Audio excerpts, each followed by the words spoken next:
Hello students, तो welcome to next lecture of thermal properties of matter. इस lecture में हम लोग बात करेंगे growth of ice on lake, इसके बारे में, इंगेनहॉसेस एक्सपेरिमेंट के बारे में और सर्ल्स एक्सपेरिमेंट के बारे में। अब पिछले लेक्चर तक हम लोगों ने कंडक्शन के बारे में पढ़ा, बेसिक सारे पढ़ लिए थे हम लोगों ने। अब आज हम लोगों को देखना है कि आइस फॉर्मेशन कैसा होता है। ओके, हमको ये पता है कि 0 डिग्री सेल्सियस के नीचे वातावरण में, एटमॉस्फेयर में जब टेम्परेचर जाता है तो there is formation of ice. तो आइस का लेयर कितना थिक बनेगा, कितने समय में क्या चीजें रहेंगी, कितना थिकनेस रहेगा और उसको थिकनेस बढ़ना है, उसका बढ़ाना है तो कितना समय लगेगा, ये सारे फॉर्मूलेस आज हम लोग अभी इस टॉपिक में देखेंगे।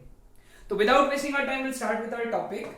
लेट अस से यहां पे वी हैव ऑलरेडी वाटर, है ना, ठीक है। वाटर का जो टॉप पोर्शन है वो 0 डिग्री सेल्सियस और बॉटम पोर्शन 4 डिग्री सेल्सियस पे होगा। इसके ऊपर there is formation of ice of thickness y when surrounding temperature is -θ degree Celsius. ठीक है, क्लियर? समझ में आया सिचुएशन? जब सराउंडिंग का टेम्परेचर -θ डिग्री सेल्सियस था तो अब जाकर y थिकनेस की आइस बनी उस वाटर के ऊपर, y थिकनेस की आइस बन गई। अब ऐसा क्यों हुआ होगा? क्योंकि इसलिए हुआ ये चीज, आइस ऊपर इसलिए फॉर्म हुआ क्योंकि अंदर से हीट बाहर गई, अंदर से वाटर से हीट निकल के बाहर एटमॉस्फेयर में गई, because heat always flow from high temperature to low temperature. इसीलिए यहां पे हीट एस्केप होने की वजह से आइस बना। लेटर से dy थिकनेस ऑफ आइस बना इन टाइम dt। dt के समय में जो हीट एस्केप हुई, लेटर से dt के समय में जितनी हीट एस्केप हुई उससे dy थिकनेस का आइस बना। ठीक है, अब dt समय में कितनी हीट एस्केप हुई ये निकालना है। dt समय में लेटर से dq हीट एस्केप हुई। अब उसका फॉर्मूला क्या है? k thermal conductivity of ice, area a θ1 minus θ2 into time dt upon thickness y, है ना, अपॉन थिकनेस जो रहेगा वो रहेगा y, where a is cross sectional area. अब यहां पे θ1 जो है that is 0 degree Celsius and θ2 जो है दैट इज -θ डिग्री सेल्सियस। तो देयरफॉर dq का फॉर्मूला क्या बना? ka 0 minus θ dt upon y। तो therefore dq is equal to ka theta dt upon y। ठीक है, dt समय में इतनी हीट एस्केप हुई और इतनी हीट जो एस्केप हुई उसी ने dy लेयर का आइस बनाया, dy लेयर का थिकनेस का आइस बनाया। ओके, ये समझ में आया ना? जितनी हीट एस्केप हुई यानी dt समय में जो हीट एस्केप हुई, dq हीट एस्केप हुई, उसने dy थिकनेस का, इतने थिकनेस का आइस बनाया। ठीक है, इतना आइस बनाने के लिए जो हीट लगता है that is dq, that is equal to mass into L। What is capital L? That is latent heat, है ना, latent heat of fusion. Clear? समझ में? लेकिन मास क्या होता है? Density into volume, and volume is area into thickness.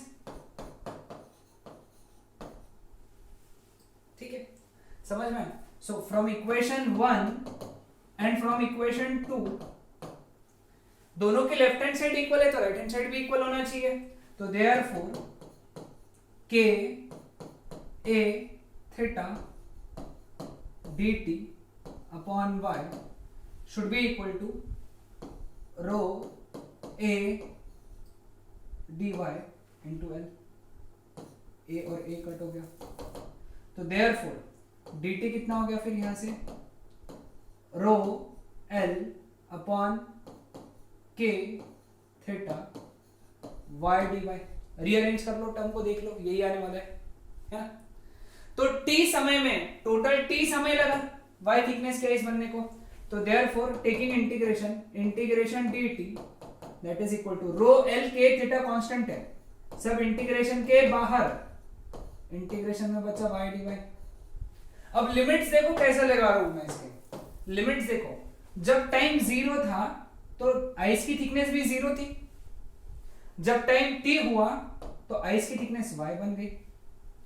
तो therefore अगर ये सॉल्व किया अपन ने इंटीग्रेशन, dt का इंटीग्रेशन t और लिमिट सब्स्टिट्यूट किया तो आंसर आ जाएगा t that is equal to rho l k theta bracket में y स्क्वायर माइनस 0 मतलब ये आएगा। Most important formula. तो y थिकनेस की आइस बनाने के लिए तुमको समय कितना लगता है, rho l upon k theta into y square. ठीक है, अगर समझ लो t टाइम में ओके थिकनेस y1 से y2 बढ़ गई, कितनी बढ़ी, y1 से y2, that formula changes to t is equal to rho l upon k theta bracket में y2 square minus y1 square.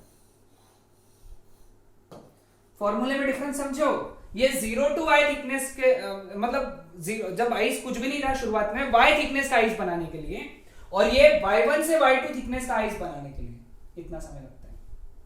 समझ में आया सबको? चलो ये हटा देता हूं ध्यान से।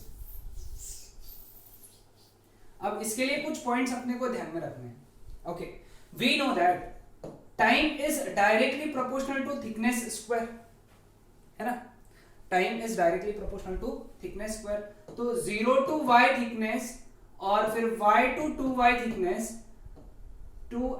0 to y thickness, 0 to 2y thickness, 0 to 3y thickness, अगर इसको बनने के लिए टाइम लग रहा है t1, इसको बनने के लिए टाइम लग रहा है t2, इसको बनने के लिए टाइम लग रहा है t3, then t1 is to t2 is to t3 is equal to 1 is to 4 is to 9, 1 is to 2 square, ये 2 स्क्वायर है, ये 3 स्क्वायर है ना,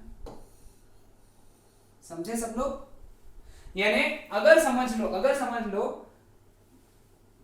0 से y थिकनेस के लिए समय लगता है 1 मिनट, तो 0 से 2y थिकनेस के लिए लगेगा 4 मिनट, 0 से 3y थिकनेस बनने के लिए लगेंगे 9 मिनट। समझे? ध्यान में आया? क्लियर है? दूसरा पॉइंट ध्यान में रखो, दूसरा पॉइंट ये भी एमसीक्यू के लिए इंपॉर्टेंट है, JEE NEET point of view. अब 0 टू y थिकनेस बनने के लिए टाइम लगता है t1, y to 2y time thickness बनने के लिए टाइम लगता है t2। अब देखो 0 से 2y था t2, लेकिन यहां पे क्या है, y to 2y, 2y to 3y thickness बनने के लिए टाइम लगता है t3। तो in that case t1 is to t2 is to t3 that is equal to कितना आएगा इसका आंसर, 0 से y के लिए t1, 0 y टू 2y के लिए t2 अगर है तो उस केस में we can write down as 1 is to 3 is to 5, ये आंसर है। कैसे? अगर देखो 0 से y बनने के लिए अपने को लग रहा है 1 मिनट, 0 से 2y बनने के लिए अपने को लग रहे फिर 4 मिनट, तो y से 2y बनने के लिए 4 माइनस 1 मतलब 3 मिनट लगेंगे ना। समझ गए सब लोग? y से 2y बनने के लिए फिर क्या आएगा, 4 माइनस 1, इसके लिए कितना आएगा 9 माइनस 4, आगे वाले के लिए कितना आएगा 16 माइनस 9। ओके, तो ये दो इंपॉर्टेंट कॉन्सेप्ट है, ध्यान में रखो। कुछ नहीं समझ में आया तो मुझे पूछो, I will just clear your doubts, है ना। तो ये था growth of ice on lake के बारे में। अगला जो हमारा कॉन्सेप्ट है दैट इज इंगिनहॉसेस एक्सपेरिमेंट। ये एक्सपेरिमेंट का अपने को सिर्फ रिजल्ट याद रखना है, एक्सपेरिमेंट हमको याद नहीं रखना है, कैसे परफॉर्म हो रहा है वो भी नहीं ध्यान में रखना है, सिर्फ इसका यूज याद रखना है। It is use to compare के ओके थर्मल कंडक्टिविटीज को कंपेयर करने के काम में आता है ये एक्सपेरिमेंट। ओके, हम लोग क्या करते हैं, 2 रॉड्स लेते हैं सेम लेंथ के, अलग अलग मटेरियल के, जिनके के हमको मेजर करना है, उसके ऊपर थोड़ा सा वैक्स लगा देते हैं,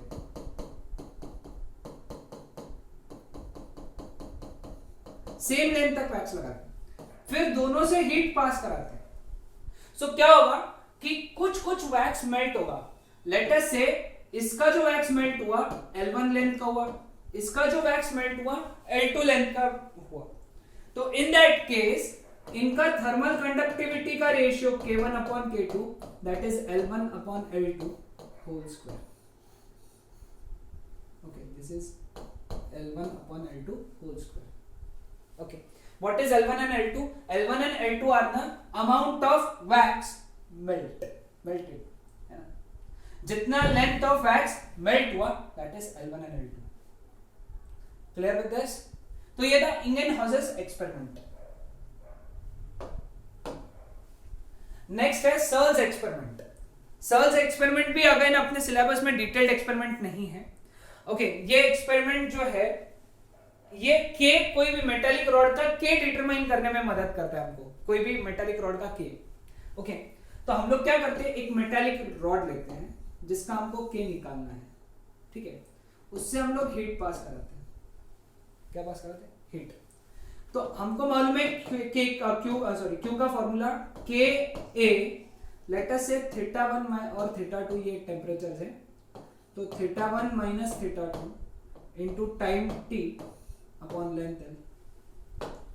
ठीक है, अभी हम लोगों ने क्या किया, इसके आजू बाजू फिर ऐसे ट्यूब्स लगाई. ये ट्यूब है, इमेजिन करो ये ट्यूब है ना.